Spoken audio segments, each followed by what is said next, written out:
রাষ্ট্র কায়েম করতে চাই। সম্মানিত ভাই সব, আপনারা জানেন স্বাধীনতার পর থেকে শুরু করে বাংলার মানুষের যে অধিকার, বাংলার মানুষের যেই স্বাধিকার, বাংলার মানুষের যেই অর্থনৈতিক মুক্তির কথা ছিল, সেগুলো হয় নাই। হারে হারে বাংলার মানুষ আজকে বুঝতে পারছে।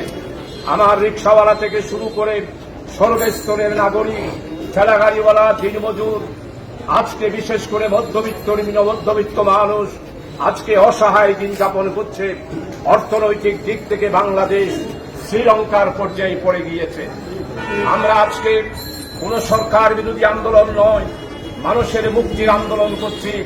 এই মানুষের মুক্তি আসার একটি মাত্র পথ, সেটা হলো আল্লাহ তাআলা আমাদেরকে সৃষ্টি করেছেন।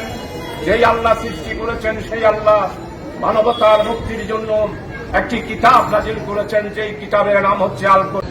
এবং দাওয়াতি চক্র উপলক্ষে আপনারা প্রত্যেকটা মানুষের কাছে আমাদের দাওয়াত, আসুন আমরা সম্মিলিতভাবে এই বাংলাদেশের অবস্থা থেকে বাংলাদেশকে বাঁচানোর জন্য আসুন আমরা দেশকে বাঁচাই, মানুষকে বাঁচাই।